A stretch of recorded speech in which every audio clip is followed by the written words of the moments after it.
అమ్మవారికి ఎరుపు వత్తులతో దీపం వెలిగిస్తే చాలా మంచిది. మనకు ఎరుపు వత్తులు దొరకనప్పుడు మనం ఇలా తయారు చేసుకోవాలి.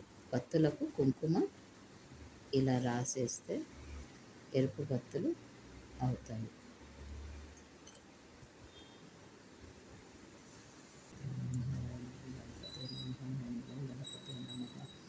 ఓం గం గణపతే నమః. ఓం గం గణపతే నమః.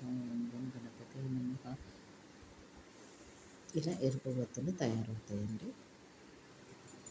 గురువుకు ఎల్లో కలరు వత్తులతోటి వెలిగిస్తే చాలా మంచిది.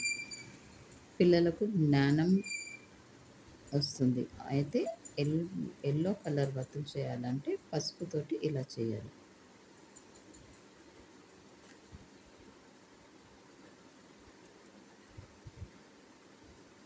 ఓం గణపతే నమః. ఓం గణపతే నమః. ఓం గణపతే నమః. ఓం గణపతే నమః. ఓం గణపతే నమః. ఓం గణపతే నమః. ఓం గణపతే నమః.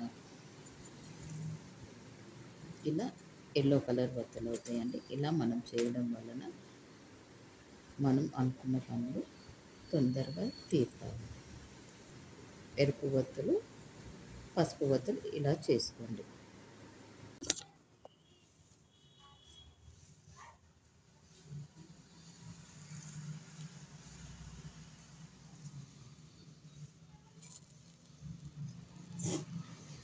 ఇది పసుపు వత్తులు.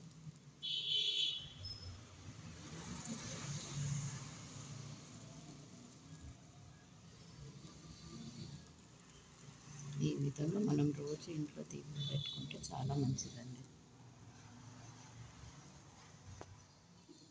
ఇది ఎరుపు వత్తులు.